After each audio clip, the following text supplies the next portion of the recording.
Добрый день, господа. Сегодня у нас очень интересная сессия. Good afternoon, ladies and gentlemen. Today we have a very interesting topic to discuss, sustainable agriculture. That's a very relevant topic for Russia, and I would even say a hot topic, because we have very few research in this area, and we have a really interesting panel discussion today. So let me introduce our speakers and also explain why we invited them to participate in this panel discussion. Sustainable agriculture is seen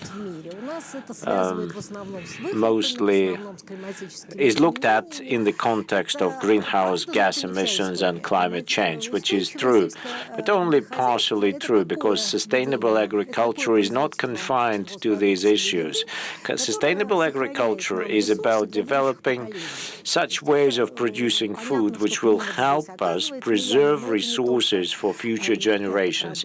Yes, climate change has an impact on this, but this is not the only issue which we are dealing with here.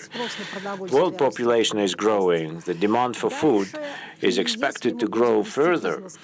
And if we keep growing our food using out-of-date technologies, then we will have to use more and more resources. And agriculture uses resources like land, water, and energy. And we no longer have large swaths of land which we can plow, which we can use to grow our food. And we are extending the space where we are currently extending the acreage of the land that we use to produce food at the expense of forests, which is not a very sustainable way of doing it. So we're asking ourselves a question: how do we keep growing our food, saving or preserving the available resources at the same time? Because the resources which are available to us are shrinking. Our cities are fiercely competing with agriculture for land. Cities are competing with agriculture for water. Productivity or fertility of soil is reducing. Agriculture is also the main contributor to water pollution if agriculture is not done properly. Does that mean that we are getting back to the second version of the Malthusian theory, which dictates that we are in danger of starvation? Of course not. There are solutions to this situation. We have better labor resources and we have better technologies at our service. Another aspect of sustainable agriculture is this. Agriculture is, I think, the only industry in our economy, and to this extent, forest industry is part of agriculture. So this is the only segment of economy which is not emitting greenhouse gases, but agriculture is consuming greenhouse gases from the atmosphere, reducing the likelihood of the climate change. Another aspect here is food spoilage. World Food and Agriculture Organization estimates that 30% of food which is produced is thrown away at some stages of the value chain, which means that we're just squandering our resources. We use the resources to produce food and then we throw it away. Russia finally developed understanding that we have to be very prudent about our resources, which we have in abundance, and this is why we sometimes do not care about them, which is wrong. Some of our officials are saying that it is Africa's problem, not our problem. And unsustainable technologies and unsustainable ways to produce food have a great negative impact upon business. And it is the business which is taking the first hit. Look at 1930s. Dust storms in the United States, and these dust storms were caused by using wrong agricultural technologies. For 10 years, during 10 years, these dust storms and droughts made it almost impossible to grow food in the United States. Another example, the Aral Sea. Because of irrigation efforts, the Sea of Aral shrank big time. Or 2008, 2009, Chile, aquaculture, which was not growing of aquaculture that was not done in a sustainable way, and that created big problems. Now we have a new agricultural paradigm, and the switch to this paradigm is going to come at a huge cost. And it will be unfair to make business to foot this entire bill, because first, that would result in our business losing competitiveness, and that would only push food prices higher, and we'll suffer from these price increases. There are two sectors which are always frowned upon for being unsustainable. Cattle breeding, and because cattle breeding is an industry which is associated with methane emissions, and another area is using fertilizers. So this is exactly why we invited Mr. Linnik, CEO of Miratorg, a well-known agricultural holding. And we also invited Andrey Guryev, chairman of the board of the largest fertilizer maker in Russia, PhosAgro. This is PhosAgro has made its way to the top of world's ESG ratings or sustainability ratings, and we also have Vladimir Avdeenko, head of Agricultural and Biotechnology Directorate, and Mr. Avdeenko is in good contact with both Miratorg and PhosAgro and has thorough understanding of this topic. Well, since you're here, Mr. Linnik, let's start from you. Tell us about how you cope with these challenges. Oh, thanks for this opportunity. Thanks for inviting me. Actually, people discuss sustainability for 40 years in agriculture as well, and we practically invest in Russian agriculture in the last 15 years, and all projects implemented are focused on sustainable development in agriculture, in sewage, in processing of the commercial cattle, just to minimize the damage to the environment, and we also focus on the low prime cost of the products. And we try to be reasonable in the way we treat lands and resources. So we didn't come for a year, and it's our country. And of course, we think about profitability, because you know that you can grow wheat without fertilizers, but the prime cost would be 50% higher.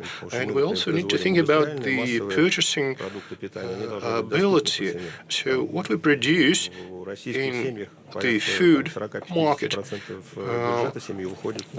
In Russian families, 45 to 50% of budget is spent on food products. And when McKinsey say that Russians can pay 30% more based on sustainability in agriculture, well, actually, I don't believe it. And this is the case in many countries of the world. So people tend to have shortage of food.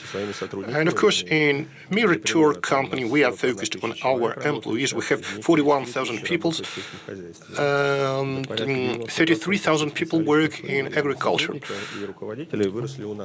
And most of our managers were grown up within the company, so we work with the Russian Agricultural Academy, and we attract young people,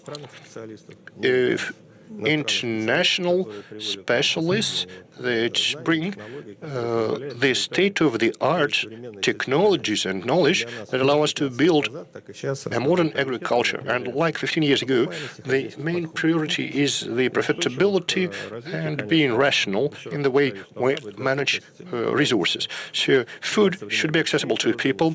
We have modern sewage facilities, and we produce competitive products. In our interaction with the state, with the government, we should focus on being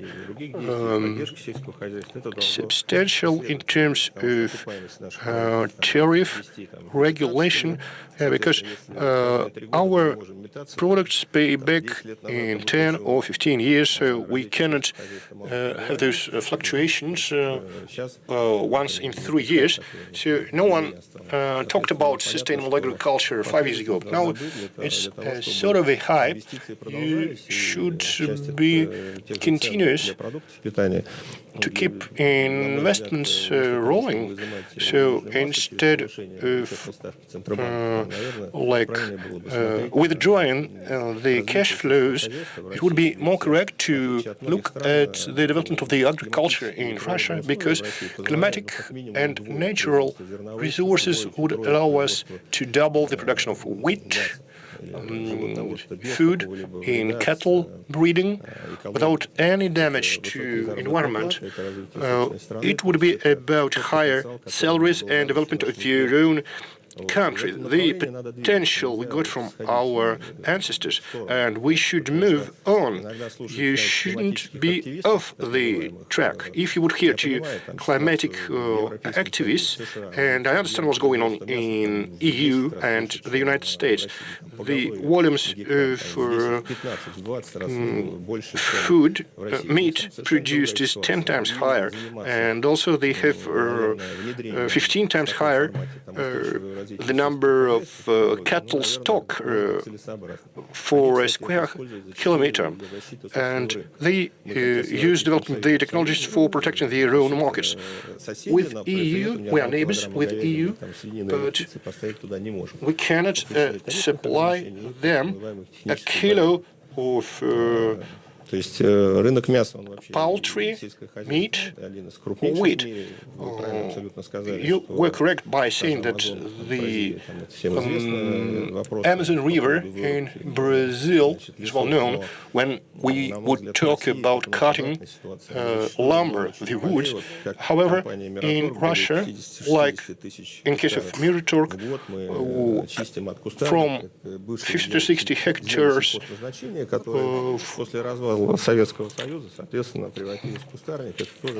land covered with bushes is being cleared, also just to mitigate the carbon footprint. So Russia is a donor to the planet. When we start listening to people that propagate sustainable development, EGS, but very often we try to copy their approaches. Russia should have its own agenda, its own principles and approach for developing the agriculture. If it's good for us, we should do it. If not, we should protect interests of our own country. And quite often copying leads to boosting the costs or having the market which is over-regulated. For 5 years, we discuss with the Ministry of Nature if manure is an organic fertilizer or a waste. So the state expert office says it's waste, and of course it makes agriculture less attractive to investing. Russia has a huge potential for development, and we should treat the situation differently. Counting what happened with the growth of prices, well, in construction it's 50%. Commercial loans grew by 40%. You need to look at the cost of metal, of mineral fertilizers. For grain producers, it's 25 to 30% in the growth of prime cost, and the state has quotas on grain exports. So small and medium businesses, they don't get that advantage like others in the world, and it's the lack of investment. So for the first time in 15 years, and we are quite enthusiastic in terms of investment, we invested 350 billion rubles in recent 10 years, and the payback was well. But it's for the first time that it's not beneficial to invest in either poultry or pork production, and we need to pay attention to the production, and it was a surprise when the rate for imported beef went down. We don't understand the logic. The same with the swine breeding. As Miratorg added 35 to 40% in the volume of production due to investments made 3 years ago. And there is a discussion on reducing the rate on existing loans for 3 years. We don't see the payback, but the main goal for us just to meet all our commitments before the banks, our partners, and then we will go on working for like 3 years to reduce the debt.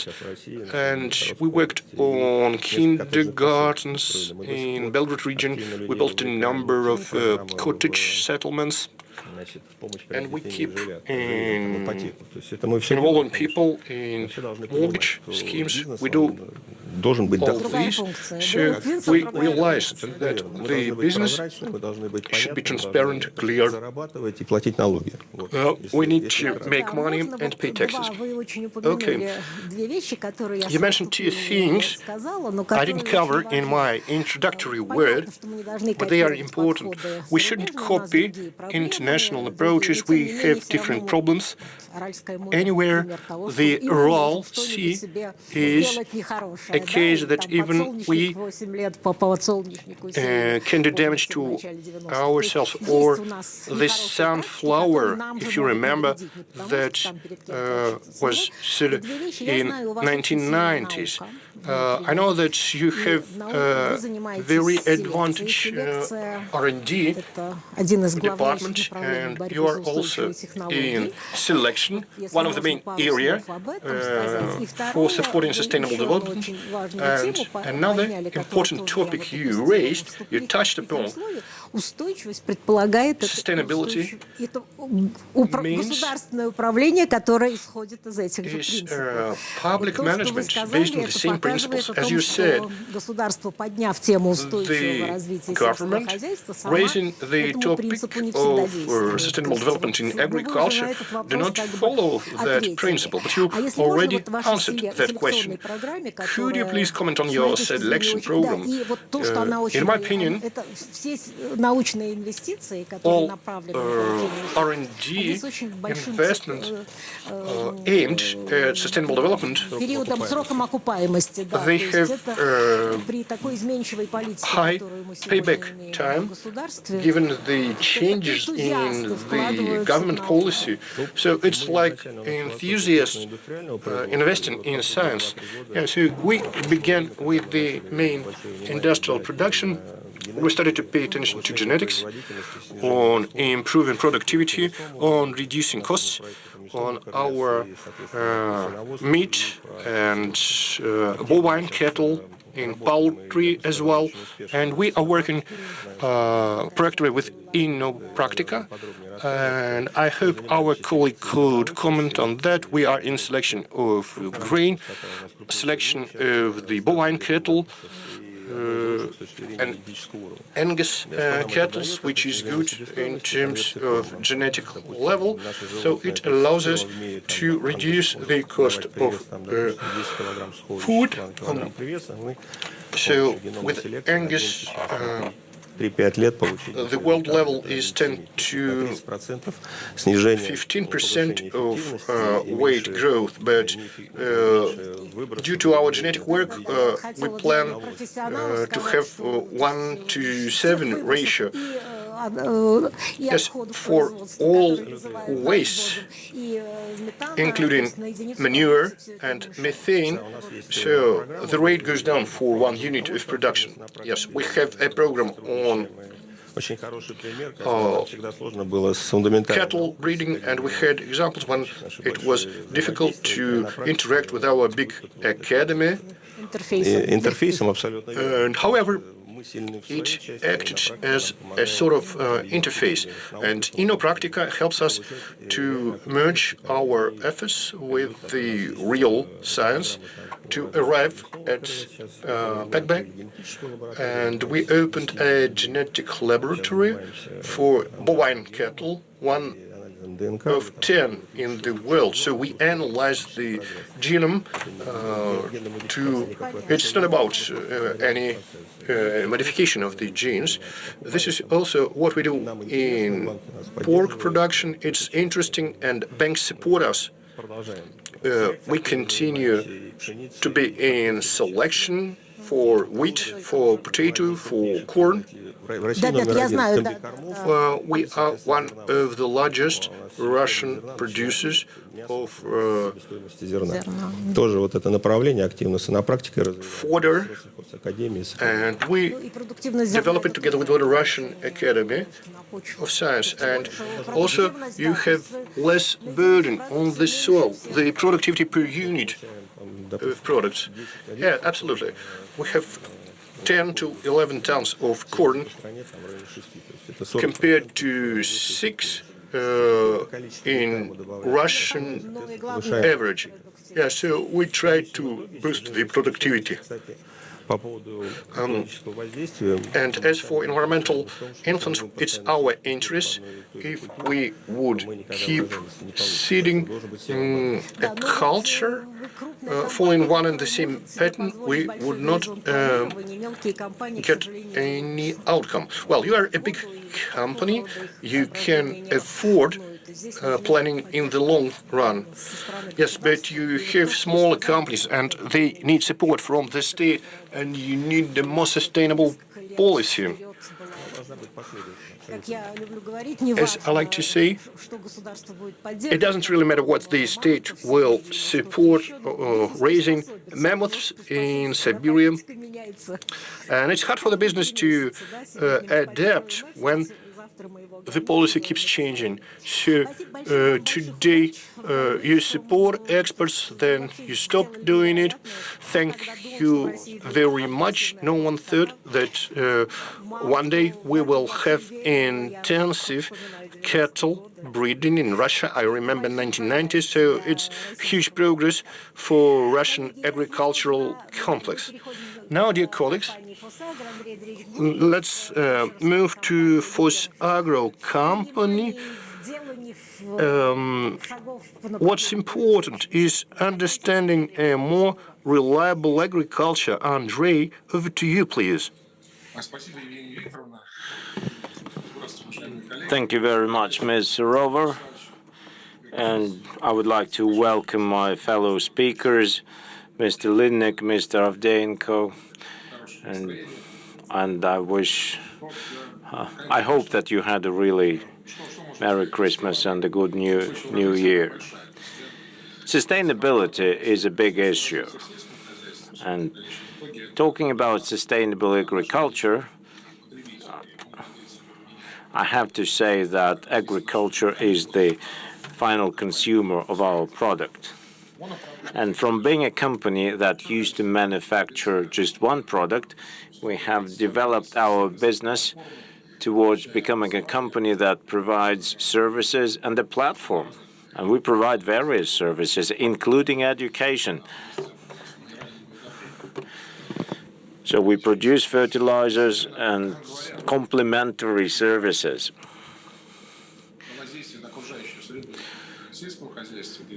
So talking about the impact that agriculture has upon the environment and our business has upon the environment, I have to say that this impact is pretty huge.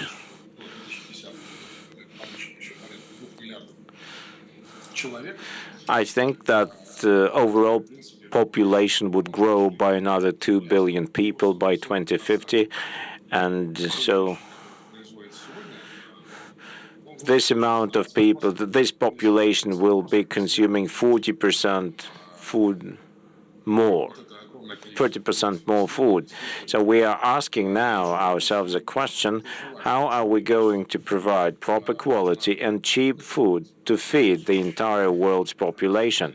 And the technology we use to grow this food needs to be really sustainable. So as regards making fertilizers, we believe that there is a way for us to reduce the impact upon the environment, and there are various ways, like it's adoption of new technologies and new types of energy, like hydrogen. It's embracing digital techniques.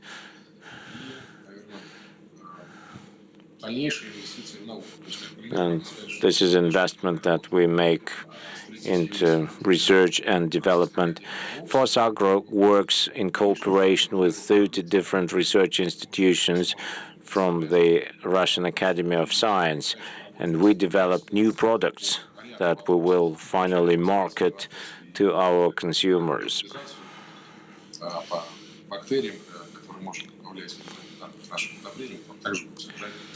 So, like, for example, we develop bacteria which we use together with our fertilizers, and these bacteria reduce the anthropogenic impact of fertilizers and agriculture upon the environment. But it's important that we keep the balance here. We don't want to impose very heavy restrictions or see very heavy environmental restrictions imposed upon the business, but at the same time we need to support the market. So if we fail to comply with restrictions, environmental restrictions, in those countries where our customers come from, like China, EU, or the United States, then regulators will not let us into these markets. So sustainable agenda and ESG agenda becomes part of our routine life. We need to develop detailed understanding of these aspects.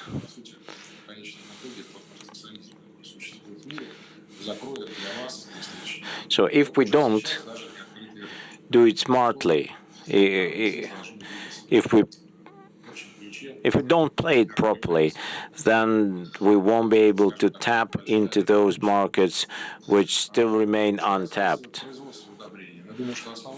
Now, when it comes to production of fertilizers, I think one of the key trends here is embracing biotechnologies. We understand that fertilizers make an essential component of the agricultural production process, but around 50% of those fertilizers we put into this soil are washed away by rain. So 30% of those fertilizers that we put in are not digested, are not consumed by the soil. So, and from that extent, fertilizers pollute water and at the same time pollute air. So what do we do to address this problem?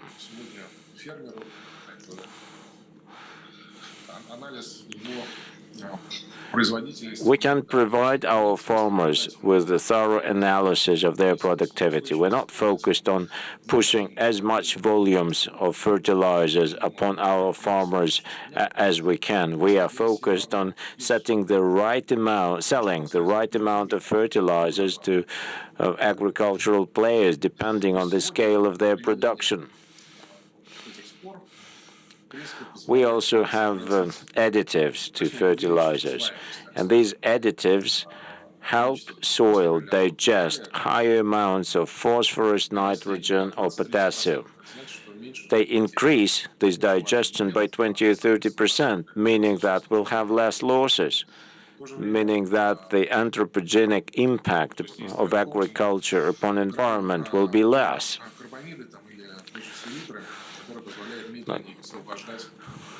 There are other things like use of carbamide or use of other chemicals which help soil digest more fertilizers. So we are working on digitization as well, and we have digital services in our portfolio that we provide to our customers. So we work with big data, we process big data, we reconcile the data that we have with our expertise, and we have a lot of data and a lot of market experience. We supply fertilizers to over 100 countries across the world.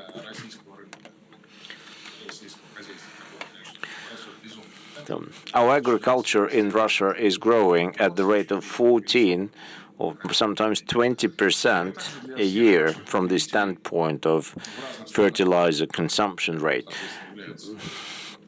So we satisfy the needs of our agriculture, and we also sell fertilizers to other countries across the world. Some of these countries have different climate.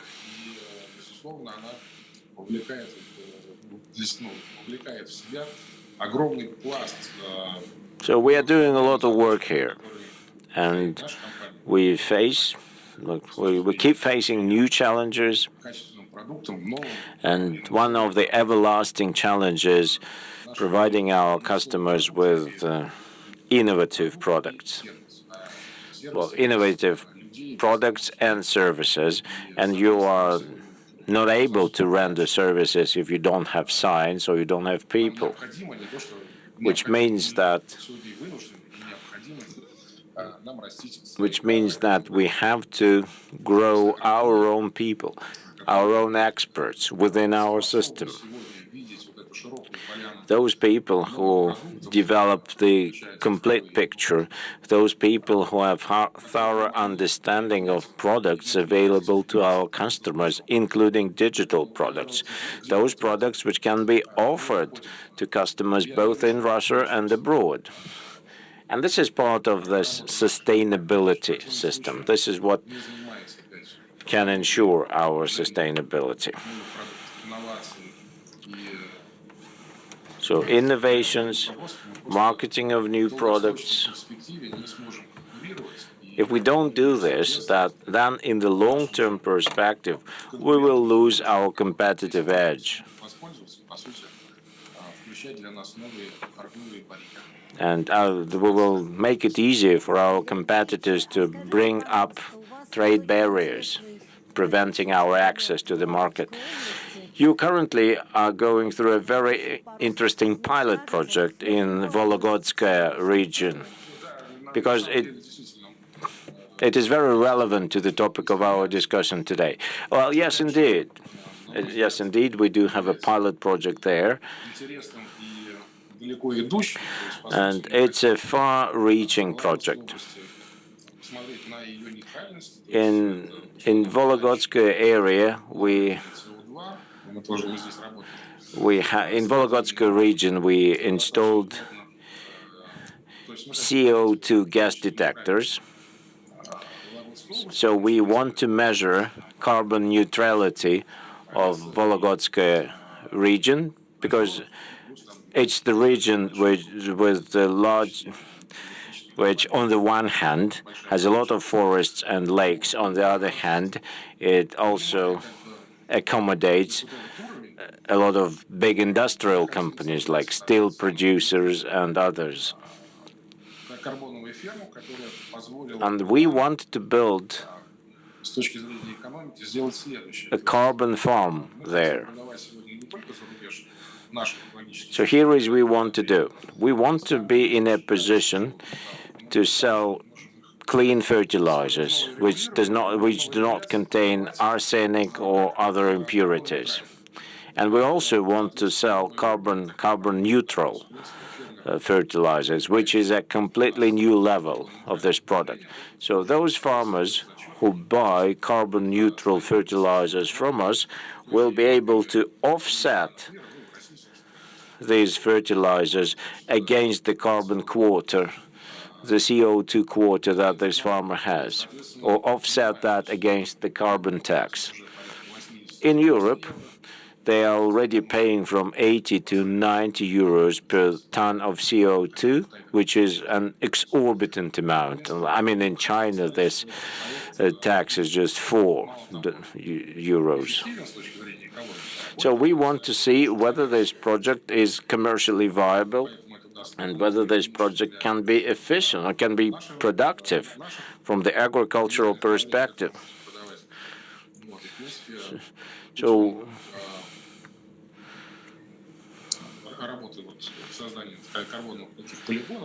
So we are creating these carbon-free farms and carbon-free test fields, and it will help us to better understand the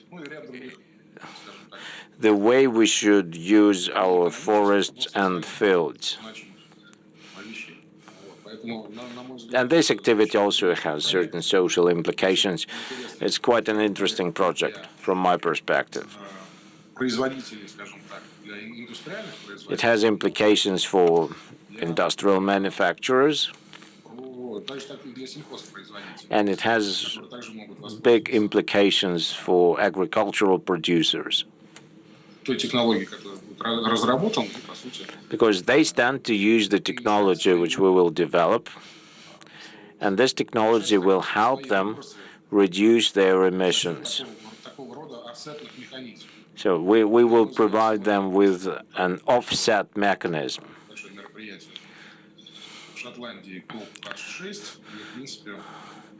COP26 conference was held in Scotland recently, and participants agreed that these offsetting mechanisms should be developed.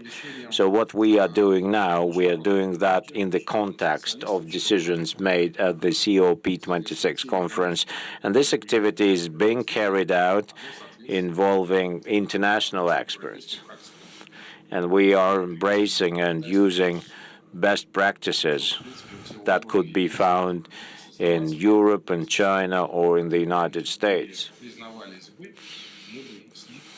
And we want to make sure that these fertilizers are recognized as carbon neutral or carbon-free, carbon neutral fertilizers, and that will give us an opportunity to market them properly. So I'd like to repeat myself. This project has a huge potential for us. And it's an open project, and we are inviting other companies to participate in it. Thank you, Andrey. So this is a case when sustainability can add value and bring more dividends. I would like to wish your project and company all the best. Your company is now internationally known. And the two of our previous speakers in the work refer to practice, and the main driver behind it all, Mr. Vladimir Avdeenko. I would like to give the floor to you now. Eugenia, thank you. Dear colleagues, Vyacheslav and Andrey, I would like to use this opportunity to greet you with the holidays. And Eugenia, I think that your definition of the agriculture, the sustainable agriculture, is quite correct. It needs to transfer the main factors to the future generations. And in your understanding, we really do it a lot in practice. And the key goal we would like to think about is how we can preserve soil fertility. A lot has been said about carbon and other factors which are seen as key elements for sustainable agriculture. And I would like to give you a couple of numbers for understanding of what happened in recent 100 years. So the harvest rate it remained the same for many thousand years till the 19th century, and it grew in 20 times when the tractor, the combustible engine, was invented, and it grew 40 times in the second half of the 20th century due to developments in genetics. And now we are in a situation that we extract helpful substances from the soil 40 times faster than 100 years ago. Genetics, it's possible to get a crop of 1 or 200 centers per hectare, and this is a great risk, because where you have intensive agriculture, those are the same regions. Well, so in our case, we have the black soil region, the south of Russia, the Volga region. So wheat grew there at the times of Scythian tribes. And we would suggest to think on how we can influence the reproduction of fertility soil. And together with Miratorg and PhosAgro, we launched a project. We try to test technologies that allow us to improve soil fertility with a number of microorganisms that are called bioproducts. We test them not in lab environment, but in the conditions of production, and we improve the program in 2 years. And now all major companies, agricultural companies of Russia, joined it. And we worked only as part of trials. We have over 5,000 hectares in the country. For us, to make these results more evident, you need a great deal of scientific work, because the bioprotection, biofertilizers used today, they are focused on resolving separate tasks related to lower pesticide burden, producing products with better properties, and we would like to find complex biotechnologies that allows us to make the agriculture intensive.